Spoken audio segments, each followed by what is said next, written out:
Assalamualaikum warahmatullahi wabarakatuh. Bismillahirrahmanirrahim. Alhamdulillahirabbil alamin. Wabihi nasta'inu ala umurid dunya waddin. Wassalatu wassalamu ala asyrafil anbiya wal mursalin. Sayyidina wa habibina wa syafi'ina wa qurrata a'yunina Muhammadin wa ala alihi wa sahbihi ajma'in. Amma ba'du. Hadirin sekalian yang dirahmati Allah dimanapun Anda berada, hari ini adalah 10 hari terakhir kita memasuki bulan suci Ramadan. Bahkan detik-detik di mana bulan suci Ramadan ini akan segera meninggalkan kita semua. Oleh karena itu, kita sebagai umat muslim jangan lupa untuk menunaikan zakat kita, karena zakat adalah membersihkan harta kita. Ada sebuah riwayat mengatakan, menceritakan, mengkisahkan tentang pada zaman dahulu, pada waktu itu ada beberapa tabi'in yang sedang berkumpul. Kemudian mereka itu diajak ke rumah salah satu tabi'in, namanya Sanin. Nah, dari situ kemudian mereka sebelum membicarakan suatu hal, Sanin berbicara kepada teman-temannya, "Wahai teman-temanku, marilah kita semuanya takziah ke rumah tetanggaku, karena salah satu dari tetanggaku itu ada yang meninggal dunia." Akhirnya semua tabi'in berjalan menuju rumah tetangganya Sanin tersebut. Sebelum nyampe di rumah, di depan rumah, masih nyampe di depan rumah sudah terdengar suara tangisan. Sudah terdengar suara tangisan yang menyayat hati, suara tangisan yang begitu sangat kehilangan. Kemudian salah seorang tabi'in mengetuk pintu. Ketuk, "Assalamualaikum."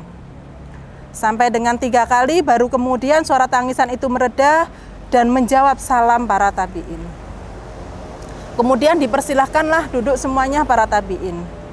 Kemudian salah seorang tabi'in Sanin bertanya, "Wahai saudaraku, kenapa engkau menangis sedemikian rupa? Kenapa engkau begitu sangat kehilangan? Kenapa engkau begitu sangat sedih kehilangan keluargamu yang meninggal dunia? Ada apakah denganmu? Bukankah kematian itu adalah pasti? Kita semua adalah milik Allah dan akan kembali kepada Allah. Kullu nafsin dha'iqatul maut." Segala sesuatu itu pasti akan meninggal. Jadi tidak perlu engkau menangisinya sampai seperti itu. Kemudian dia berkata kepada para tabi'in, "Sesungguhnya aku bukan hanya sedih karena ditinggal oleh saudaraku. Akan tetapi kesedihanku ini tak lain dan tak bukan adalah karena amal dari saudaraku itu. Karena saudaraku saat ini sedang mengalami siksa kubur yang sangat pedih." Kemudian salah seorang tabi'in bertanya, "Memangnya kamu tahu? Memangnya kamu pernah melihat saudaramu disiksa kubur? Apakah kamu tahu?" Seperti itu. Kemudian beliau berkata, "Iya Sanin, saya melihat bahwasanya saudara saya disiksa kubur. Pada waktu itu ketika kita semua selesai memakamkan dia, semua keluarga sudah meninggalkan kita semua, teman-teman sudah meninggalkannya, hanya ada saya di situ sendirian. Kemudian saya mendoakan dia. Saya berdoa kepada Allah agar dosa-dosanya diampuni oleh Allah. Akan tetapi di tengah-tengah saya berdoa, tiba-tiba saya mendengar suara jeritan yang sangat menyakitkan. Mendengar suara jeritan yang begitu menyayat. Teriakan yang begitu keras. Akhirnya karena saya penasaran, saya melihat bahwa di dalam kubur itu saudara saya kesakitan. Maka secara otomatis saya itu menggali kuburnya. Saya gali dengan sekuat tenaga saya. Ketika saya menggalinya, tiba-tiba saya melihat ada sambaran api yang begitu menyala-nyala.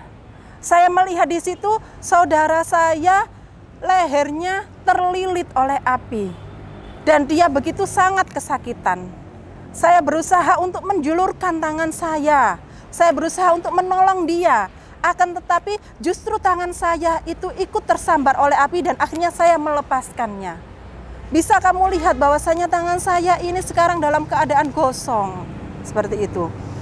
Kemudian ketika saya melihatnya, saudara saya berteriak, tolonglah saya, ampuni saya karena saya selama ini tidak pernah membayarkan zakat saya.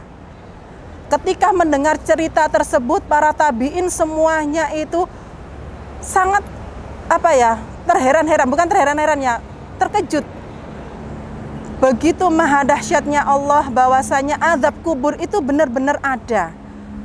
Dalam surat Al-Imran ayat 180 sudah dijelaskan bahwasanya sesuatu kebakhilan itu, ketika engkau melakukan suatu kebakhilan, maka itu bukanlah suatu yang terbaik untukmu. Ya, jika kamu begitu bakhil dengan hartamu, maka hartamu itu akan mencekikmu, akan menjeratmu kelak ketika kamu di alam kubur. Oleh karena itu, anak-anakku semuanya, para hadirin semuanya yang berada di rumah, jangan lupa, marilah kita tunaikan kewajiban kita, marilah kita menunaikan apa yang menjadi hak mereka.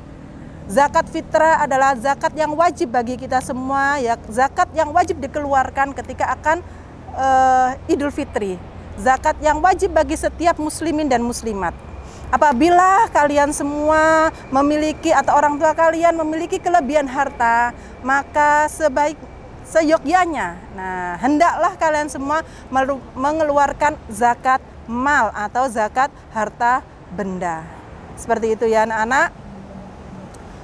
Mungkin cukup itu saja cerita hikmah yang bisa saya sampaikan. Mudah-mudahan kita semua bisa memetik hikmah dari apa yang telah saya ceritakan.